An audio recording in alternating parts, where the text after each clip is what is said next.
Welcome back to the vlog. This is vlog number 210. We're going to be playing over at Capital Casino in Sacramento, California. Playing in the 1-3 game. We buy in for $500. We've been playing for about 10 minutes in the force move game. A couple of the players left to go play in the tournament and one went bust. So we're playing, I think, five-handed at this point. Your ranges are a little bit wider. There's a player opening for $10. I just call on the button with Queen 10. Probably shouldn't be doing that. Should probably be 3-betting it or just folding it. Anyway, three of us see the flop. That comes Queen 10-9. Pretty good for my particular hand. Both players check, so I go ahead and bet $20. I get a call from both players rather quickly, so I figured they probably have some sort of straight draw, maybe a pair. Turn card comes as a 5 of hearts. Not the greatest. Anyone with a flush now has me beat. First player checked. Second player ends up betting $35. I take a peek to see if I have the queen of hearts, and I don't. So it's possible that they have a queen of hearts and a backdoor flush draw. It's also possible they have the flush. I decide to give it a call. The other player folds out. The river card comes as the 4 diamonds. I told myself if he bets big, I'm just going to go ahead and muck it. He starts reaching for like a stack of chips, and I'm just getting ready to muck. But he didn't put them across, and then he started adding to it. Feels a little fishy. It's hard to put someone on a flush when you're playing very short-handed, but it's easy. He could have it. My initial instinct was just to fold this, but his bet sizing made me think that he was betting the nut flush. It wasn't like he had a small flush. Like he had the nut flush and he was going for pure value against another flush. So I thought it was really difficult for him to have a nut flush in this situation. So after some thought, I decided, well, it's short-handed. You got to play a little bit wider ranges. I call him down for the 160 bet, and he shows me the nut flush. Well, we finally move over to the main game, and I've been playing there for over an hour now. And basically haven't won a single pot and haven't really had too much to play. I just loaded up with another $500 worth of chips. I got about $640 in my stack when this hand occurs. Player opens for 15. I call with 5-4 suited. It's a little bit loose, but he has a pretty deep stack and I wanted to mix it up with him. Player behind me now raises to $60. He's a little bit more on the conservative side, so I'm thinking that he's skewed to big aces and big pairs. I figure 5-4 plays well, and if both these players have strong big hands and I could get in there with a little 5-4 suited and flop something, I could probably win a really big pot, and I know I'm due. So I put in the call. Three of us head off to the flop with 184 in the center. Flop comes out 8-6-3 with 2 clubs. So I got an open-ender, but there are 2 clubs out there, so 2 of my outs might be dirty. First player checks, I check, and now the player behind me bets $65. Seems like a very inexpensive way at drawing to a big hand, especially if he has a big pair. The player to my right calls, and I call. Turn card now is the ace of spades. Actually, a pretty bad card for my hand. If he was betting with his ace highs, he now got there. If he has like an overpair, he's not going to want to pay off a big bet if I do make it. First player checks, I check, and the player behind decides that he was just going to check it. River card comes as an 8 of hearts, which is a good card for me, even though I totally missed this because I'm the only one that should really have an 8 in their range. I also could have been checking an ace. So when the first player checks, I decided that I could represent an 8 here, I could represent an ace, and if my opponent has kings or queens, he's going to fold, but he snap calls me. And now I know that he made his pair of aces on the turn and decided to check for pot control. Of course, I show him that I have 5 high, and he shows me that he had ace-king. Well played by my opponent. I did play for about another hour, basically not winning anything else. I finally win a small pot and decided to leave. Come back the next day, and hopefully things will be a little bit better. Here, after sitting for an hour and a half without a playable hand, I pick up Queen Jack suited on the button. There was a tight player who opened for a raise. I called, and so did the 2 players in the blind. Flop comes Jack 10 deuce, 2 diamonds, 1 heart. So I got top pair and a backdoor flush draw. Not the greatest flop in the world. The first player leads out for $25. He's probably doing this with a lot of jacks and possibly some draws. The initial raiser now raises. He makes it $50, which is way too small in my opinion. I'm going to go ahead and call. And my idea here is I can hit a backdoor flush, and if I hit a diamond, I can represent a flush. The other player, who I think has a weak jack, decides to fold out. So once he folds, then I know that I can represent a flush draw quite easily. If I catch backdoor flush, I can win a big pot. And if I hit a queen or a jack, I'm probably pretty good. Well, turn card comes is a 6 of diamonds. He checks it over to me. And of course, this is a green light to go ahead and look like I'm trying to build a pot for a payoff. So I make it 140. He thinks for a while, mumbling about how come they always hit their flushes when I have a big pair. He takes a peek back at his hand. It doesn't look like he has a diamond in his hand. If he did and called, I would be jamming all non-diamonds on the river. Anyway, he finally lets it go, and we win this one with a bluff.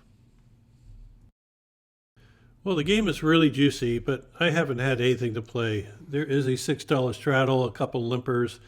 Action player who's been raising a lot of his hands raises to $50. The small blind, who is fairly actionable himself, puts in the call for $50. I look down at ace jack offsuit from the big blind. This is a jam or fold kind of situation, or a raise or fold. If I raised, I would have raised about $200 to $250 because they're calling everything. That only leaves me with about $250 behind. So I decided just to jam it. I'll be happy just to win the dead money, which is $125. If I get called, I get called. I got an ace blocker to a lot of the strong hands. I figure they have a lot of hands like king, queen, and queen, jack in their range. So if I get called, so be it. But they all seem to fold. And this is the second pot I won all day long.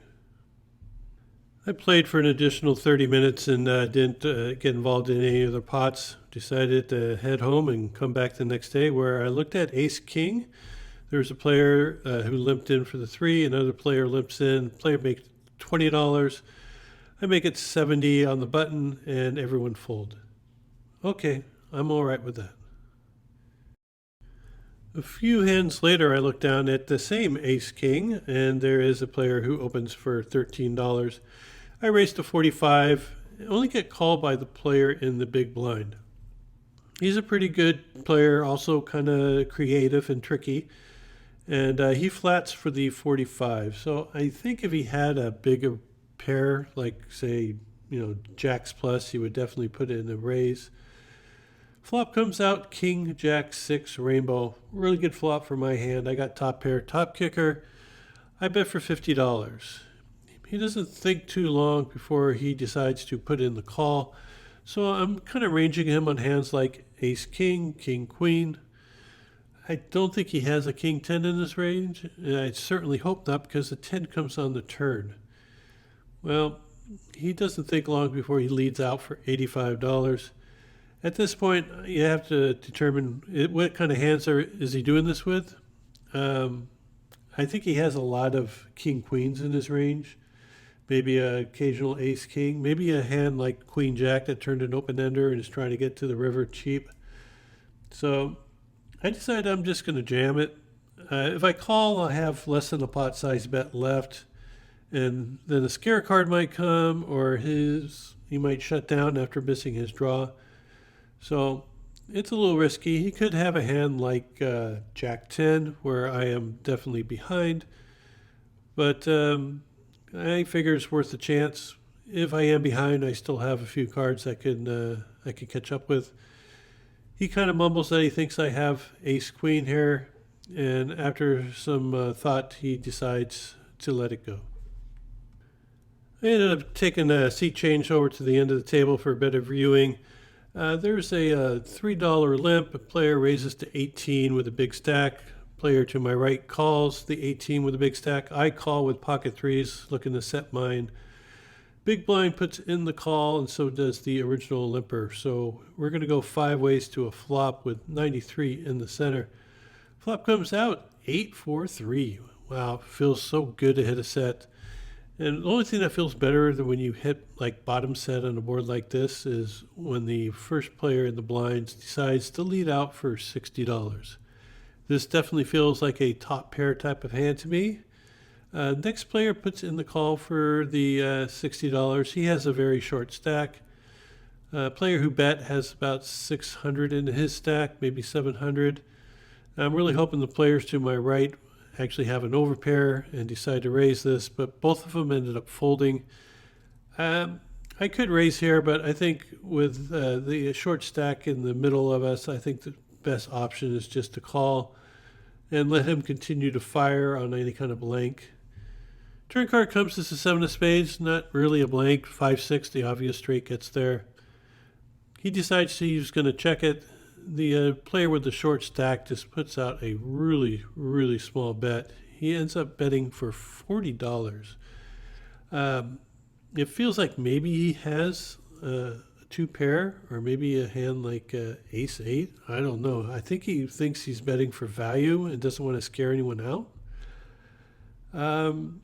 I could just call here, but this introduced a flush draw, and some straights are now possible. He could have a hand like 8-6 or 8-5, so I decided just to raise now. If he does call, I can get the rest of the chips in on the river, and if he has only a 1 pair type of hand, I'm probably not going to get too much action out of him anyway. After some thought, he decides to let it go, and the other player does call all in with his hand. I never did see his hand, but after the river card comes is the ace of hearts.